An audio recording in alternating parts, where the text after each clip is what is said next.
이때를 위하여 우리에게 주신 것들 네 번째 말씀입니다. 오늘 우리가 생각할 것은 섬김의 믿음입니다.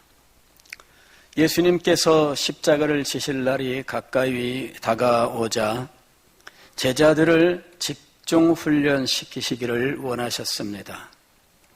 제자들은 아직 충분히 깨닫지 못하고 훈련을 받지 못한 채 여러 가지 바쁜 일과에 쫓기고 있었던 것입니다. 예수님께서 십자가에 달려 돌아가시면 더 이상 그들과 육체로는 함께 계시지 않습니다.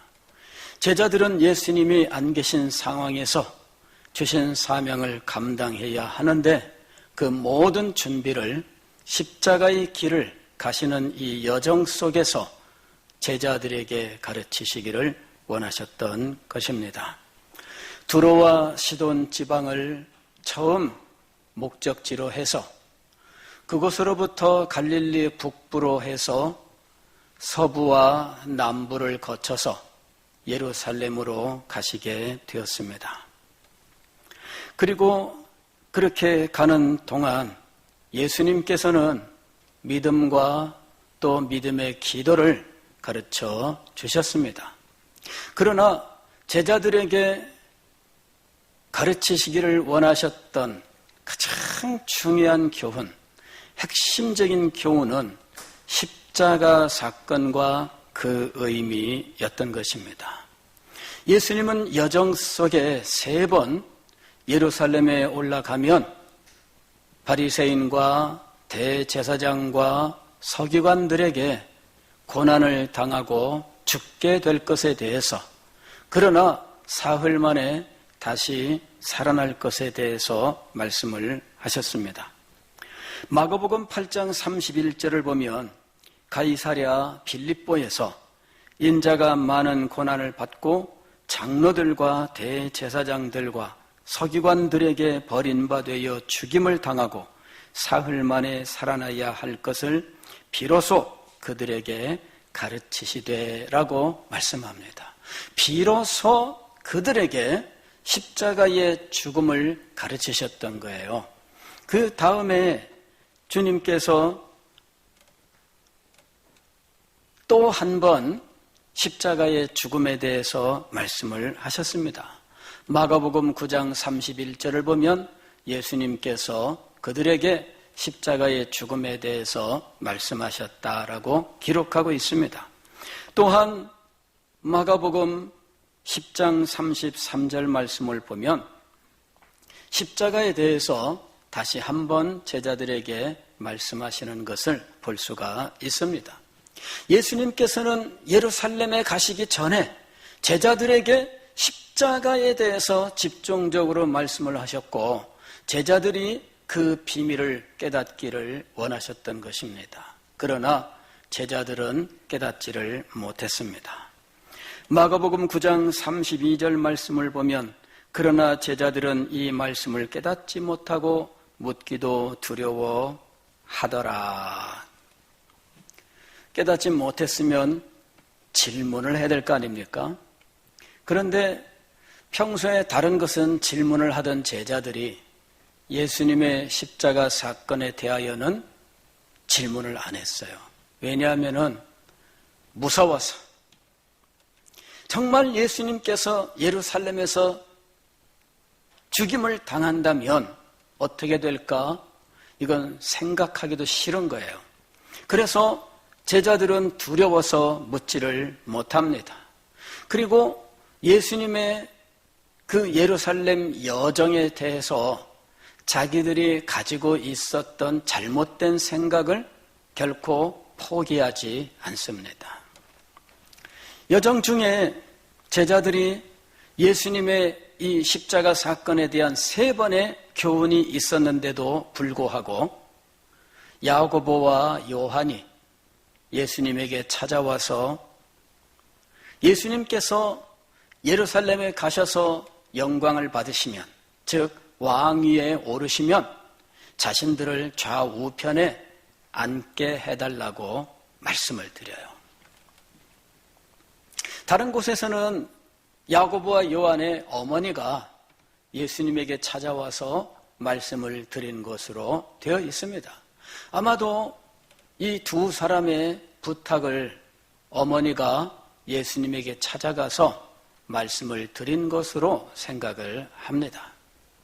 어쨌든 이 제자들은 예루살렘에 올라가는 예수님의 목적을 왕이 되는 것이라고 생각한 겁니다.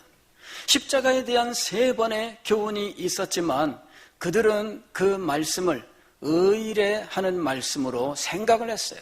도무지 예수님의 말씀을 받아들이지 않았습니다. 그리고 예수님 왕이 되시면 우리를 좌우편에 앉게 해주십시오. 나중에 이 말이 다른 10제자에게 들어가게 되었는데 10제자들이 이 말을 듣자 난리가 났습니다. 어떻게 자기들이 예수님 좌우편에 앉는다고 할 수 있느냐? 이러면서 서로 내가 더 공이 많다. 그렇다면 내가 그 자리에 앉아야 된다. 서로 간에 난리가 난 겁니다. 예수님께서 제자들에게 말씀을 하셨습니다. 마가복음 10장 42절 이하의 말씀을 보면 예수께서 불러다가 이르시되 이방인들의 집권자들이 그들을 임의로 주관하고 그 고관들이 그들에게 권세를 부리는 줄을 너희가 알거니와 너희 중에는 그렇지 않을지니 너희 중에 누구든지 크고자 하는 자는 너희를 섬기는 자가 되고 너희 중에 누구든지 크고자 하는 자는 너희를 섬기는 자가 되고 너희 중에 으뜸이 되고자 하는 자는 모든 사람의 종이 되어야 하리라.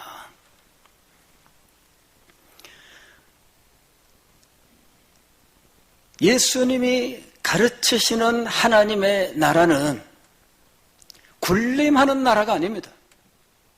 높은 사람이 낮은 사람에게 자기 마음대로 권세를 발휘하는 나라도 아닙니다.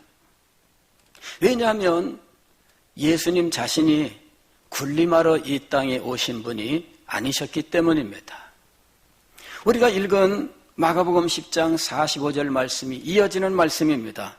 인자가 온 것은 섬김을 받으려 함이 아니라 도리어 섬기려 하고 자기 목숨을 많은 사람의 대속물로 주려 함이니라.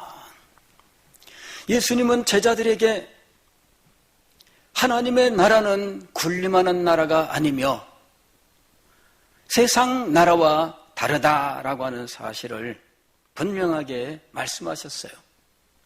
이 하나님 나라의 이 특성은 예수님의 사역을 통해서 드러나게 되었는데 하나님의 나라는 섬김의 나라다. 왜? 예수님께서 섬기러 이 땅에 오셨기 때문이에요. 그리고 예수님께서 이 섬김을 실천하시기 위하여 자기 목숨을 많은 사람을 위하여 대속물로 드리셨기 때문입니다.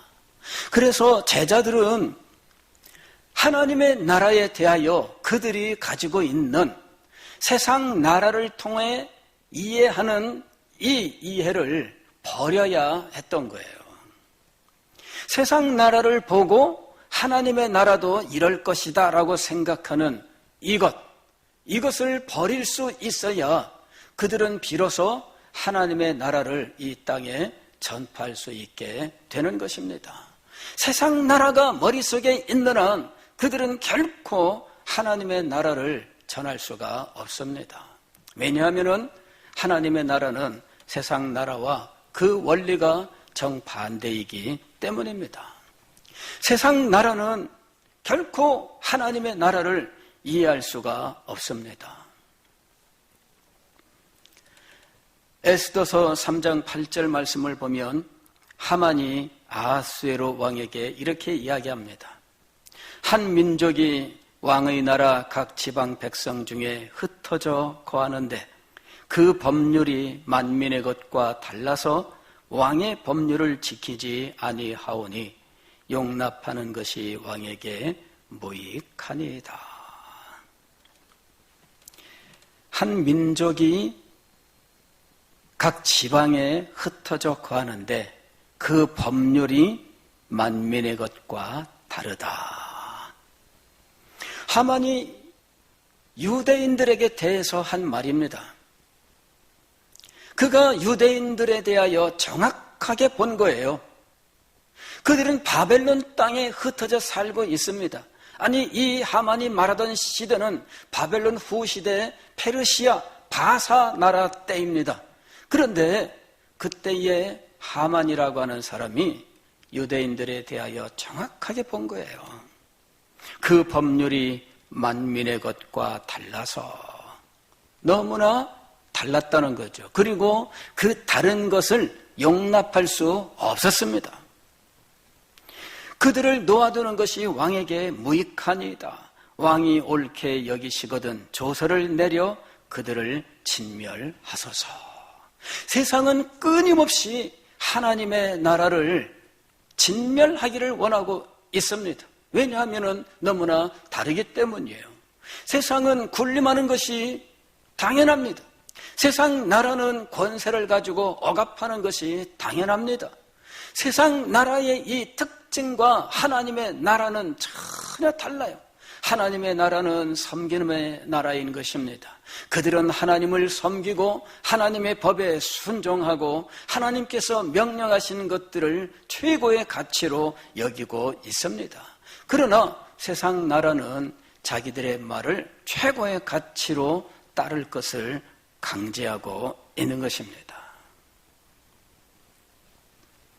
사도행전 16장 20절 21절 말씀을 보면 사도 바울이 빌립보에서 귀신 들린 사람 귀신을 쫓아낸 일이 있는데 그 귀신은 점치는 귀신이었어요.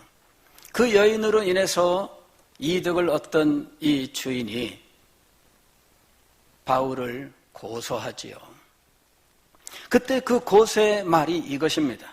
로마 사람인 우리가 받지도 못하고 행하지도 못할 풍속을 전한다.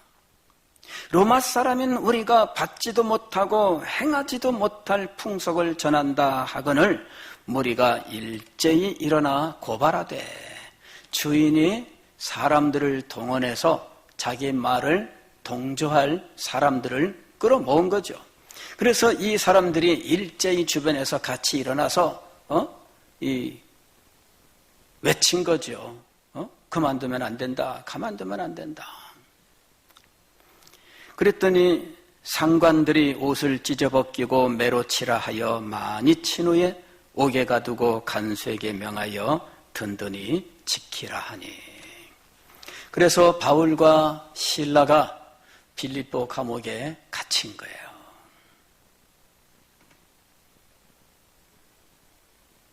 여러분, 그런 상황에서 교회는 어떻게 대응을 해야 될까? 과거에는 대응할 수 있는 방안이 없었어요. 왜? 힘이 없으니까. 과거에는 관리들이 최고였습니다. 로마 시대에 소아시아 총독 플리니라고 하는 사람이 있습니다. 이 사람이 당시 황제인 트라이안에게 편지를 보냈는데 그 편지 중에 그리스도인들에 대하여 어떻게 해야 될지 지침을 달라고 하는 내용이 있어요. 그 내용은 이렇게 되어 있죠. 내가 그리스도인들을 직접 만나보지도 않고 그들에 대해서 잘 모르지만 그러나 제가 취한 조치는 이렇습니다 하면서 황제에게 이렇게 이야기합니다. 저는 그리스도인이라고 고발된 자들과 관련해 다음과 같은 절차를 따랐습니다. 먼저 그들에게 그리스도인인지 물었습니다. 그들이 그리스도인이라고 고백하면 두세 번 거듭해서 같은 질문을 던졌습니다. 게다가 사형 선고의 위협까지 덧붙였습니다. 그럼에도 불구하고 끝까지 그리스도인임을 밝히는 자는 사형당하도록 내버려 두었습니다. 그들이 고백하는 것이 무엇이든 간에 그들의 완고함과 강팍한 고집만으로도 처벌받을 이유는 충분하다고 생각했기 때문입니다. 이 편지를 받은 황제 트라이안이 답장을 보냈습니다. 근데 그 답장 내용이 이렇게 되어 있어요. 네가 지금 하고 있는 조치가 잘된 거다. 그대로 하면 된다. 그리스도인을 적극적으로 잡아들일 필요는 없지만 그리스도인이라고 고발이 되면, 쟤는 그리스도인이야, 그렇게 고발되면 그게 죄는 아니에요. 그러나 일단 고발만 되면 너 그리스도인이니? 물어보는 거예요. 그리스도인이라고 대답하면 다시 또 물어요. 너 그리스도인이라고 대답하면 사형당한다? 그래도 그리스도인입니다. 그러면은 그냥 사형시켰다는 거예요. 그들이 고백하는 것이 무엇이든지 그건 상관이 없어요. 그러나 감히 이 자리까지 와서도 고집을 피운다 이거죠. 고백의 내용은 상관이 없어요. 고집 피우는 것이 문제예요.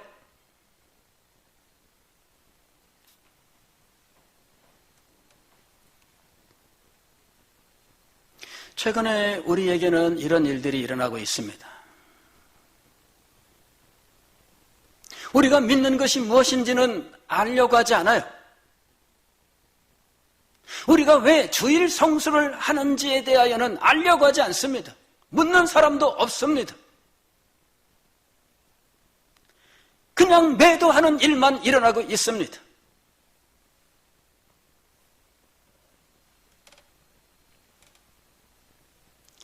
저는 2번의 온라인 예배를 드리기로 작정을 하고 우리 장로님들과 여러 가지로 고민을 함께 나눈 후에 결정을 내리게 되었습니다.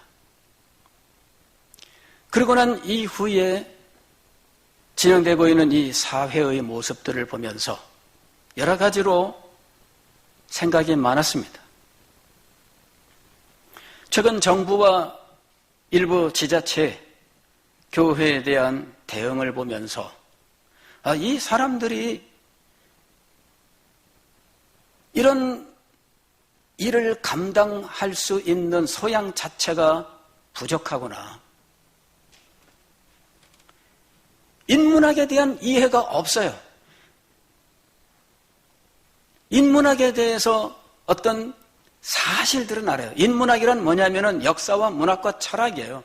역사와 문학과 철학을 대표로 하는 인간에 대한 근본적인 이해, 이것이 바로 인문학이라고 부르는 겁니다. 그런데 이 사람들은 역사를 잘한다고 하면서도 역사의 팩트, 자기가 주장하고 싶은 팩트만 알지 그것의 참된 의미를 모른다. 인문학의 이해와 인식이 너무나 천박하다라고 하는 생각을 했습니다. 그들은 종교의 필요성을 인정하지 않아요.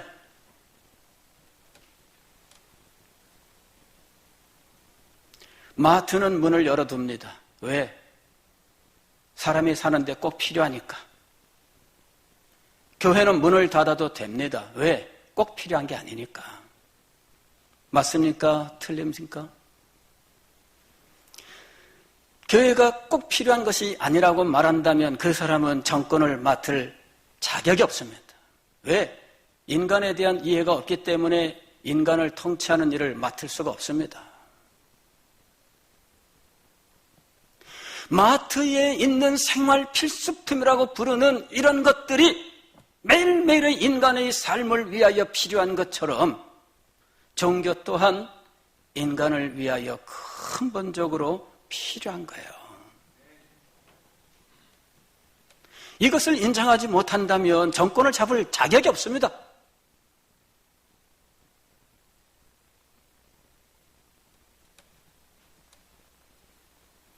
두 번째로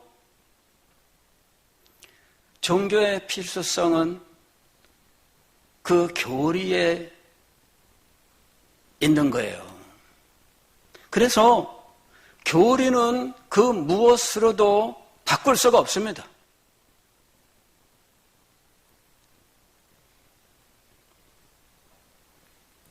우리가 믿는 도리라고 하는 것은 교리예요.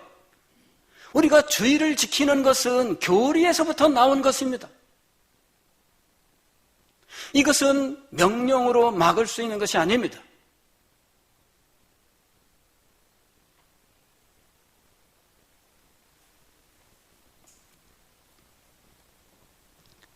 헌법의 종교의 자유를 규정한 이유는 바로 이런 바탕 위에서 나온 거예요.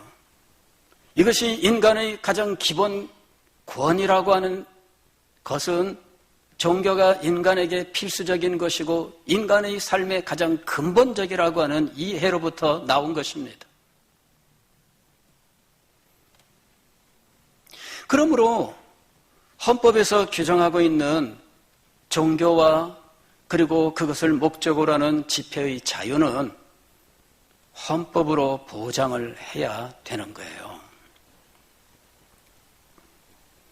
문제는 이런 것들을 인정하지 않는다는 것에 있습니다. 불교는 안 모이는데 불교에는 주일 성수의 교리가 없어요.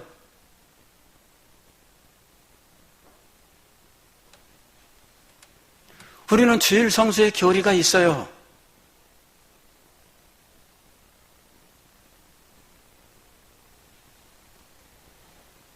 기독교는 과거부터 그 독특성 때문에 많은 오해를 받았고 사회적으로 지탄을 받았던 순간들도 많이 있습니다. 오해를 받고 억울한 누명을 뒤집어 쓰고 이랬던 순간들이 참 많이 있었어요. 교회가 성찬 예식을 거행하는 일을 두고 어떤 사람들은 떡과 포도주를 마시는데 살과 피를 먹고 마신다. 이 사람들은 식인종 아니냐 이런 식으로 말을 하고 또 아이들 없어졌는데 그 아이들 기독교인들이 잡아다 먹었나 보다 이런 식으로 말하는 일들도 있었어요. 많은 오해들이 있었습니다. 기독교인들이 박해를 피하여 밤에 몰래 공동묘지에 모여서 동굴 속에서 집회를 하고 할 때에 또 그것을 두고도 많은 말들이 있었습니다. 예수쟁이들은 남자 여자가 밤에 모여서 뭐하고 있나? 뻔하지 않나? 그리스도인들은 역사 속에서 수없이 많은 멸시와 천대를 받아왔습니다. 그런데 그 멸시와 천대의 중요한 요인은 기독교에 대한 무지 때문이었던 거죠. 우상숭배를 거부하는 것 때문에 얼마나 많이 핍박을 받았습니까? 황제 숭배를 거부하였다고 해서 매국노라고 매도를 당했습니다. 황제 숭배를 하는 것과 애국을 동일시하는 이 프레임 때문이에요. 그러나 우리는 황제 숭배가 애국이라고 생각지 않습니다.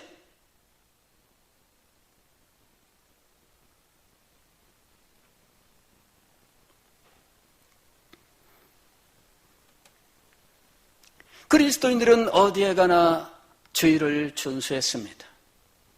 어디에 있든지 주일 준수를 해왔습니다. 아무리 힘들고 어려운 상황이 되어도 주일 성수를 했습니다. 왜?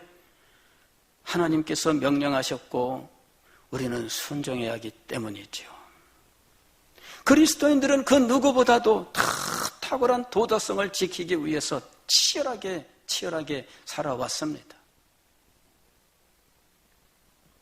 그리스도인들은 그럼에도 불구하고 이 사회를 위해서 헌신하고 희생하는 일들, 낮고 전한 곳,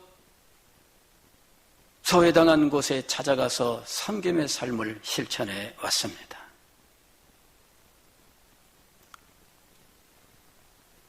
그러나 최근에 정부와 언론과 사회 일각의 행동들을 보면 지나치다 하는 생각을 금할 수가 없습니다.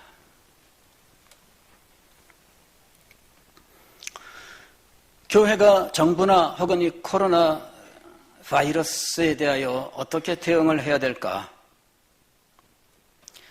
저는 기본적으로 정부의 고충을 이해하는 접근이 필요하다라고 생각을 합니다.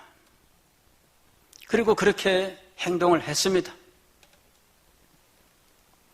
방역 지침을 준수하고 이 코로나 바이러스를 종식시키고 국민들의 건강과 안전을 지키기 위해서 애쓰고 수고하는 그 노고에 대해서 인정을 하고 격려하고 위로해야 된다 생각합니다. 당연히 교회가 해야 되는 일이에요.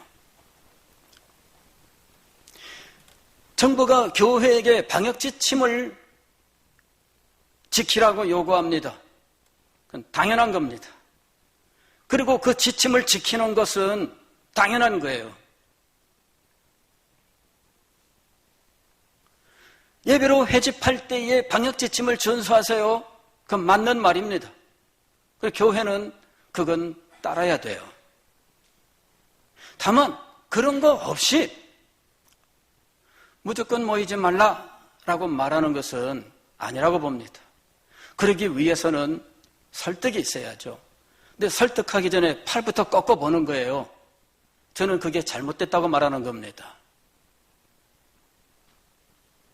협박부터 하고 보고 위협부터 하고 보는 거, 언론들을 동원해서 교회가 이 코로나 바이러스 감염 확산시키는 주범인 듯 일주일 내내 뉴스에서 시간마다 일이 해대는 것이 잘못됐다고 말하는 겁니다.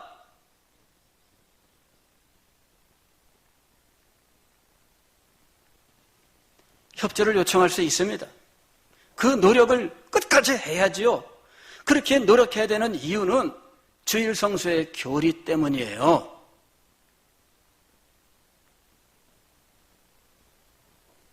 저는 그 어떤 단체로부터도 방역 지침을 공식적으로 제가 받은 적이 없습니다.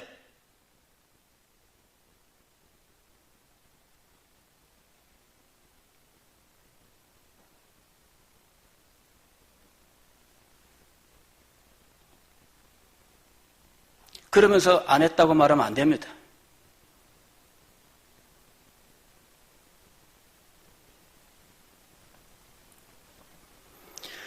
저는 정부나 각 지자체에서 정말 수고 많이 하고 있다고 생각해요. 그리고 의료계에 종사하시는 분들 정말 고생 많이 하고 있다고 생각해요. 교회는 그분들의 수고를 고맙게 생각해야 됩니다. 고통당하는 사람들을 위해서 기도해야 되고요. 필요하면 우리가 도움의 손길을 적극적으로 베풀어야 돼요. 저는 이 문제에 있어서 정치적 접근은 옳지 않다고 생각합니다.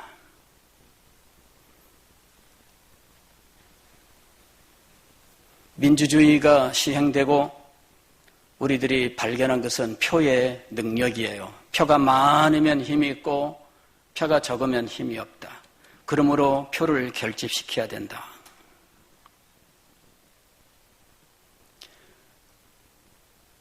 그리스도인들은 이 사회에서 분명히 민주사회 시민으로서 권리가 있겠죠. 여러분은 그 권리를 행사하세요.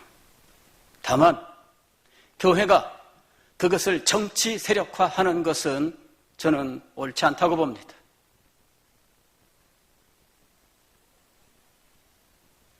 어떤 분들이 저한테 이번 투표 어디에 투표할까요? 묻는 분들 계셔요. 우리 교인들 가운데도 계셔요. 대답을 안 했습니다.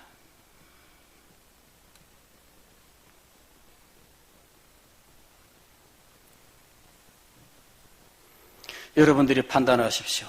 그건 교회의 판단이 아닙니다.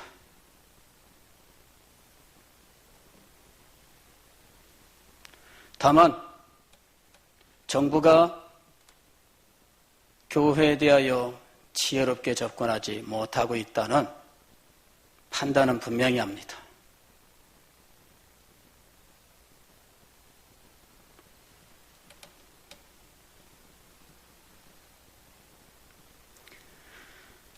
우리는 이 코로나 바이러스에 대한 두려움 때문에 모든 것들이 다 지금 이 흐려지는 상황에 있습니다. 판단력이 지금 흐려지고 있어요.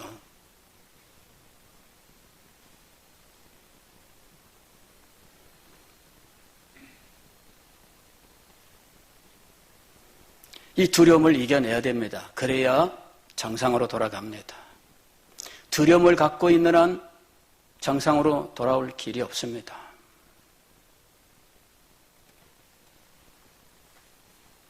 사랑하는 성도 여러분, 우리는 교회의 힘을 결집해서 정부와 대항하고 그러는 단체가 아니에요. 그거는 세상의 원리입니다.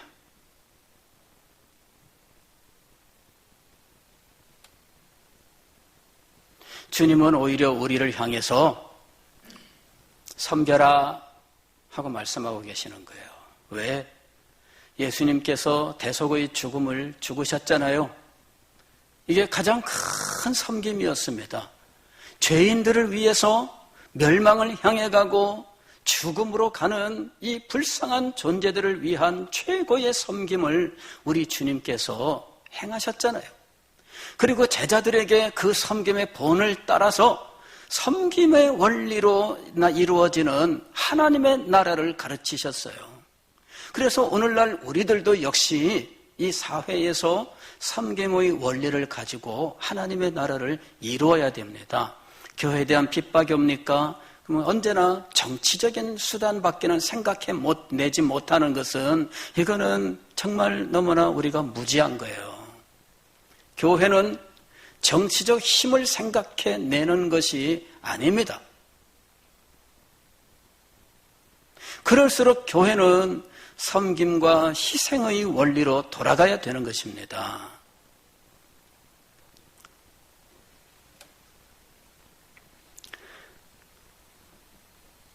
다만 우리가 왜 그렇게 행하는지에 대하여는 담대하게 말을 해야 되겠죠. 왜 우리가 주일날 모일 수밖에 없는지에 대해서는 담대하게 말을 해야 돼요. 그러나 그것에 대하여 오해하고 혹은 가지가지 모략 혹은 가지가지 이런저런 일들로 비난할 때에 우리는 똑같은 방식으로 대항해서는 안 되는 것입니다. 오히려 더 위에서 기도해야 됩니다. 주님께서도 원수 갚는 것은 너희에게 있지 않다. 즉, 우리는 대항하는 사람들이 아니에요. 오른뺨을 치거든 왼뺨을 돌려대라. 우리는 그렇게 해야 되는 사람들입니다. 저는 참 지금 현재 우리 사회가 정상이 아니라고 생각을 해요. 너나 할 것 없이 정상이 아닙니다. 모든 걸 정치 하나로만 판단해요. 네 편이냐 내 편이냐로 판단합니다. 정치인들이 왜 기독교에 대해서 팔부터 비틀고 나올까? 이거는 이해하고 협조해야 될 대상이 아니라 정치적 대적으로 생각했기 때문이죠. 기독교의 전부가 여당을 반대하고 문재인 씨를 반대합니까? 아닙니다. 기독교인 중에는 많은 사람들이 현 정부에 들어가서 봉사하고 있어요.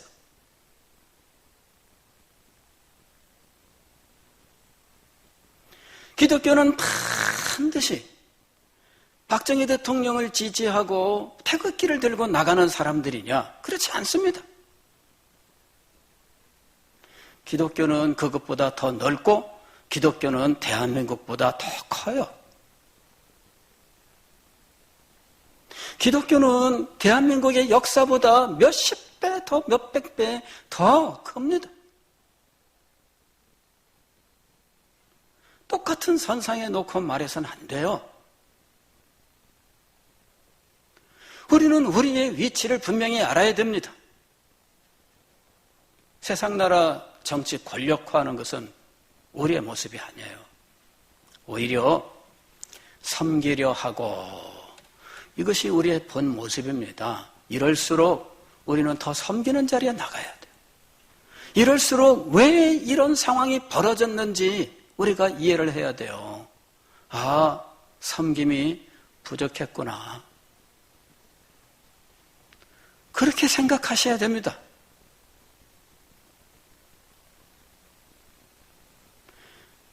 정부나 사회의 대응이 좀 미흡하다, 좀 너무 과하다, 그런 마음은 있어요.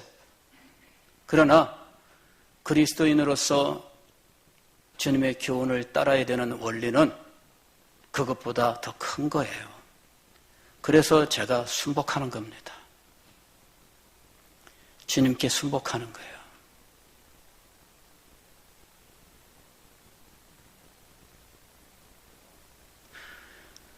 과하다는 생각이 들어도 정치 세력하면 안 돼요.